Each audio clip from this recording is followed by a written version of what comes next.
σπορ και θα μεταφερθούμε νοερά τώρα μέσα από τις εικόνες στο Σέλι, εκεί όπου τα μέλη της αγωνιστικής ομάδας του Εσπέρου απόλαυσαν το χιόνι και μοιράστηκαν μαζί μας τις τελευταίες στιγμές του 2002, στέλνοντας παράλληλα ευχές για μια καλή χρονιά σε όλους μας.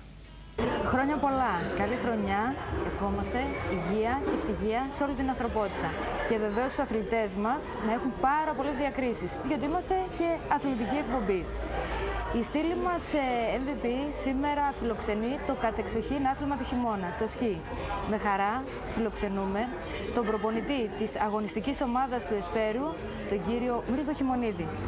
Κύριε Χειμωνίδη, ευχαριστούμε πάρα πολύ που ήρθατε από το Σέλι μόνο για εμάς, για το TV100, για να δώσετε αυτή την συνέντευξη. Σας ευχόμαστε χρόνια πολλά και καλή χρονιά. Παρακαλώ, εύχομαι και εγώ το ίδιο. Ευχαριστούμε πολύ. Χιόνι έχει, όπως μας είπατε, στο Σέλι. Έχει όμως αυτή την περίοδο χιόνι, εντάξει, σε όλα τα βουνά της Ελλάδος.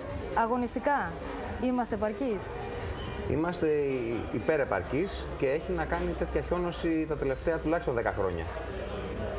Τόσο πολύ? Τόσο πολύ, ναι. Μάλιστα. Άρα πρέπει να πάμε και εμείς για σκι. Φυσικά και πρέπει να πάμε. Αυτές τις γιορτινές μέρες. Βεβαίως. Λοιπόν, η σεζόν όμως για την προπόνησή σας είναι περίπου 3 μήνες. Είναι Ιανουάριος, Φεβρουάριος, Μάρτιος. Το καλοκαίρι τι γίνεται? Το καλοκαίρι αναγκαζόμαστε να πάμε στο εξωτερικό σε παγετώνες. Μάλιστα. Πηγαίνετε δηλαδή σε ποιες χώρες? Περισσότερο πηγαίνουμε στην Ιταλία, καθότι είναι λίγο πιο φθηνή από τις υπόλοιπες αλπικές χώρες. Και γίνεται η προπόνηση η αγωνιστική εκεί των αθλητών μας, έτσι? Ναι. Λοιπόν, από ποια ηλικία, για να μάθουν έτσι και οι γονείς, φυσικά και τα παιδιά που ενδιαφέρονται, μπορεί ένα παιδί να ασχοληθεί με τον πρωταθλητισμό? Μπορεί να ασχοληθεί με τον πρωταθλητισμό από την ηλικία των 10 ετών περίπου. Μόνο που για να ασχοληθεί από τα 10 του πρέπει να υπάρχει υποδομή. Δηλαδή να ξεκινήσει το παιδάκι να κάνει σκι από τα 4, 5, το πολύ 6 χρόνια. Μάλιστα. Και για να ασχοληθεί σαν πρωταθλητής, να φτάσει στο σημείο δηλαδή να ασχολείται αγωνιστικά, ποια είναι η ηλικία? Υπάρχουν δηλαδή και παιδιά 7 χρονών? Φυσικά, όπως σου είπα, από 4 και 5 χρονών ξεκινάνε τα παιδάκια. Α, μάλιστα. Πολύ μικρή ηλικία. Πολύ. Το όριο ηλικίας για να ασχοληθεί κάποιος ως αθλούμενος, αν θέλω παράδειγμα εγώ να ασχοληθώ με το σκι? Δεν νομίζω ότι υπάρχει όριο. Μπορεί να ασχοληθεί κάποιος και σε πολύ μεγάλη ηλικία. Αρκεί να έχει κάποιες βασικές προϋποθέσεις, να μην είναι εντελώς αγύμναστος, να μην φοβάται. Το πολύ μεγάλη ηλικία δεν πιστεύω να ήταν υπονοούμενο. Όχι, σε καμία περίπτωση. Ναι. Δηλαδή πάμε ας πούμε από 5 έως 105. Εντάξει, όχι 105, αλλά και 30 και 40 ετών μπορεί να ξεκινήσει να ασχολείται με το άθλημα. Από ό,τι καταλαβαίνω, μάλλον προλαβαίνω. Πολύ άνετα. Ποιες είναι οι προϋποθέσεις για έναν αθλούμενο ώστε να μην φοβηθεί κάποιο τραυματισμό? Οι τραυματισμοί στο σκι δεν είναι όπως ξέρει ο περισσότερος κόσμος, δεν είναι από τα πιο επικίνδυνα αθλήματα. Αν τηρήσεις κάποιες προϋποθέσεις, δηλαδή να είναι ο εξοπλισμός σου κατάλληλος για σένα, να είναι κατάλληλα ρυθμισμένα οι δέστρες, δεν νομίζω ότι είναι τόσο επικίνδυνο άθλημα. Τουλάχιστον στατιστικά είναι από τα λιγότερα επικίνδυνα αθλήματα. Είναι πολύ πιο εύκολο να χτυπήσει κάποιος στο μπάσκετ, στο ποδόσφαιρο, παρά στο σκι. Αν τηρούνται οι κανόνες ασφαλείας, ναι, δηλαδή. Όπως σε όλα τα αθλήματα τα οποία θεωρούνται ρυψοκίνδυνα, αν τηρήσεις κάποιους κανόνες ασφαλείας, δεν υπάρχει το παραμικρό πρόβλημα. Και το πιο σημαντικό είναι να μην υπερεκτιμήσεις τις ικανότητές σου. Βασικό αυτό. Πολύ βασικό. Βασικό, γιατί το έχουμε πολύ εμείς οι Έλληνες αυτό, έτσι, το αίσθηκτο, ότι μπορούμε να κάνουμε τα πάντα. Κάπως έτσι. Οι πίστες στην Ελλάδα που μπορούμε να κάνουμε σκι καθ' όλη τη διάρκεια της σεζόν του χειμώνα, ποιες είναι, δηλαδή σε ποια μέρη μπορούμε να πάμε? Εσείς το καταλληλότερος για να μας πει. Ναι, είναι σε όλη την Ελλάδα. Δίπλα από κάθε μεγάλη πόλη υπάρχει ένα δρομικό κέντρο. Δηλαδή, να καθίσω να αναφέρω τώρα και στην Καστοριά, Φλόρινα, Σέρες, Έδεσα, Βέρεια, Νάουσα. Στις περισσότερες πόλεις υπάρχει ένα δρομικό κέντρο και στην Κατερίνη τα τελευταία χρόνια, εδώ και 2 χρόνια που λειτουργεί. Εσείς με την ομάδα σας στον Έσπερο κάνετε προετοιμασία στο Σέλι? Εμείς προτιμούμε το Σέλι, ναι. Ο λόγος? Ο λόγος είναι ότι το Σέλι δεν έχει δέντρα, οι πίστες είναι ανοιχτές και μας δίνουν πίστες για να κάνουμε προπόνηση χωρίς να εμποδίζουμε τον κόσμο και χωρίς να κινδυνεύουμε να συγκρουστούμε με τους τουρίστες. Ωραία, μου φαίνεται και εμείς μάλλον στο Σέλι θα έρθουμε, γιατί από ό,τι λέτε στα άλλα τα δέντρα είναι ένα εμπόδιο. Πρέπει να φύγουν τα δέντρα από μπροστά μας. Δεν είναι κανένα εμπόδιο για εσάς. Ίσα τα δέντρα είναι πάρα πολύ όμορφα για κάποιον ο οποίος κάνει τουριστικό σκι και δεν είναι μόνο να γλιστρά στην πίστα, αλλά να έχει και ωραία θέα. Καλά, είναι λίγο δύσκολο αυτό για μας. Θα προτιμήσουμε το Σέλι, θα έλεγα, από αυτά που μας είπατε. Λοιπόν, πιο δύσκολο ποιο είναι, το snowboard ή το σκι? Είναι μια απορία πολλών. Έχω και εγώ αυτή την απορία. Το σκι είναι πιο δύσκολο, ναι, στο να τελειοποιηθείς και να γίνεις πάρα πολύ καλός. Αντιθέτως, το snowboard, τα πρώτα μαθήματα είναι σχετικά πιο δύσκολα, αλλά μπορείς να γίνεις πολύ καλύτερος σε πολύ πιο γρήγορο χρονικό διάστημα. Υπάρχουν πάρα πολλοί οι οποίοι κάνουν σκι 20 χρόνια και δεν θα γίνουν ποτέ καλοί αθλητές. Όχι καλοί αθλητές, έστω και καλοί τουρίστες. Ενώ στο snowboard πολύ πιο γρήγορα φτάνει σε ικανοποιητικό επίπεδο. Mάλιστα. Έχουμε και ομάδα snowboard? Έχουμε, βεβαίως. Έχουμε και εθνική ομάδα snowboard, η οποία τα τελευταία χρόνια αρχίζει σιγά σιγά να είναι στα πρώτα της βήματα όμως. Καθότι είναι καινούργιο άθλημα. Ναι, όντως. Ναι, όντως, γιατί δεν ήξερα ότι έχουμε και ομάδα snowboard. Βεβαίως. Έτσι ερασιτεχνικά τα βλέπαμε όλα. Ναι. Θα πάμε όμως τώρα λίγο έτσι σε μερικά πράγματα τα οποία πιστεύω ότι σας αφορούν. Θα ήθελα να μάθω τι κάνει η πολιτεία για τους αθλητές μας. Πώς τους βοηθάει και αν τους βοηθάει. Τα τελευταία χρόνια, όπως στα περισσότερα αθλήματα, ναι, τα οποία δεν είναι δημοφιλή, δεν υπάρχει και πολύ μεγάλη υποστήριξη από την πολιτεία. Δηλαδή η πολιτεία υποστηρίζει περισσότερο τα αθλήματα τα οποία έχουν απήγει στον κόσμο. Τα αθλήματα με τα οποία ασχολείται τηλεόραση, καθότι και το σκι δεν είναι ένα από αυτά. Μου είχατε πει σε κάποια άλλη πριβέ συζήτηση που είχαμε ότι υπάρχουν τα τελευταία χρόνια κάποια καινούργια άτομα στην Ομοσπονδία τη δική σας, ναι, στο σκι, τα οποία βεβαίως έχουν όρεξη για δουλειά, αλλά έχουν μπει και σπόνσορες. Ναι. Διακρίσεις μπορούμε να περιμένουμε? Εσείς πώς τα βλέπετε τα πράγματα, ή έχουν μείνει πάλι στάσιμα?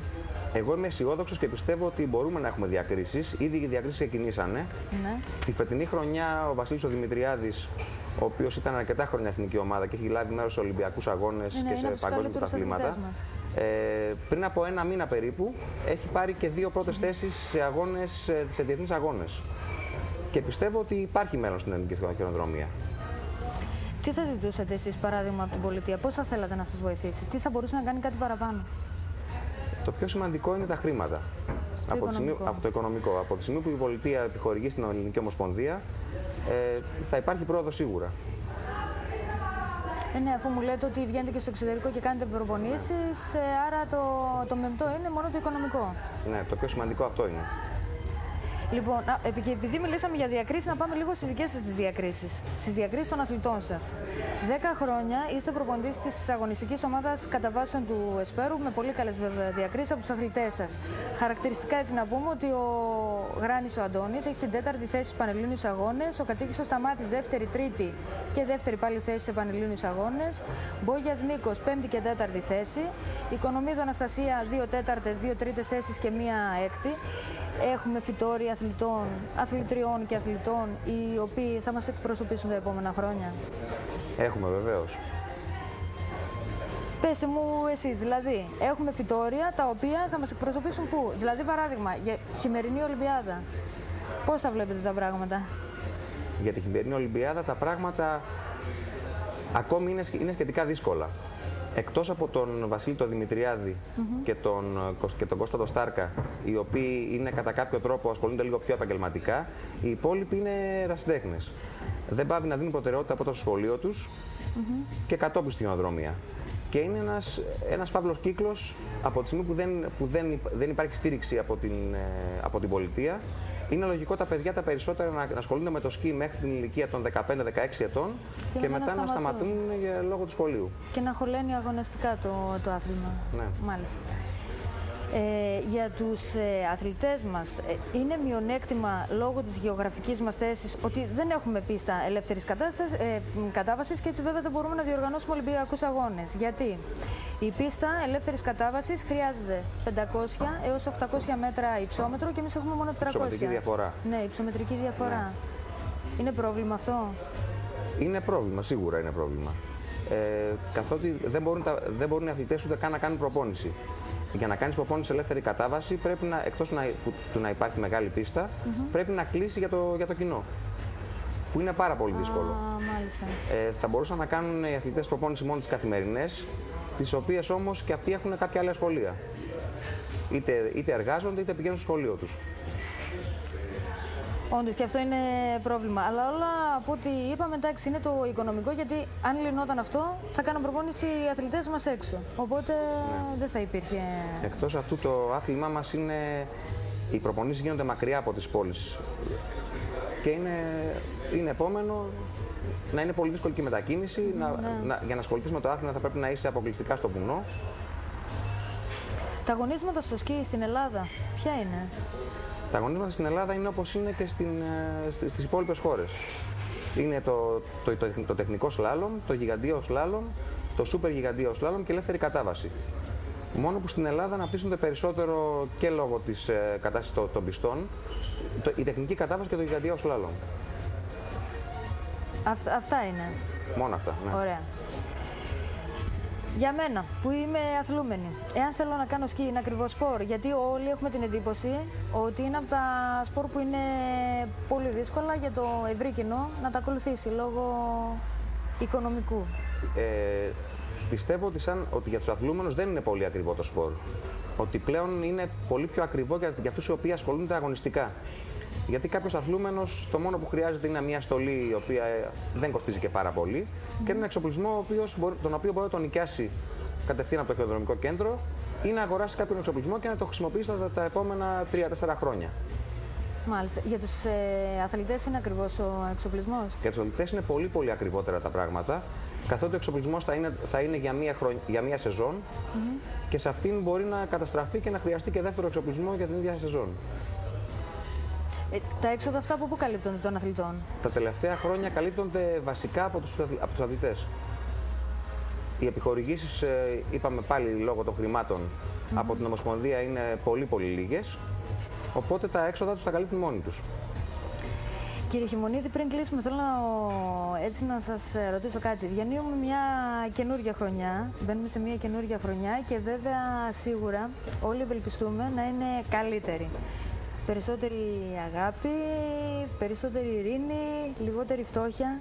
Εσείς τι σκέφτεστε, τι ευχή θα κάνατε για το καινούριο έτος? Για να μην πάμε στις κλασικές ευχές, το πιο σημαντικό είναι να είμαστε όλοι ευτυχισμένοι. Τώρα είναι λίγο δύσκολα τα πράγματα βέβαια. Να έχουμε την υγεία μας και να είμαστε καλά, το πιο βασικό. Από τη στιγμή που είμαστε ευτυχισμένοι, πιστεύω ότι αυτό το πράγμα περικλεί όλα τα υπόλοιπα. Θέλω πραγματικά να σε ευχαριστήσω. Οι τηλεθεατές μας θα έχουν να δουν καταπληκτικά πλάνα, τα οποία φέρατε εσείς από το ΣΕΛΗ αποκλειστικά μόνο για εμάς, για το TV100.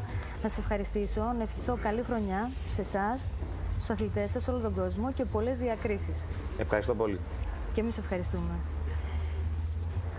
Χρόνια σας πολλά εύχομαι πριν κλείσουμε και καλή χρονιά σε όλους τους Έλληνες.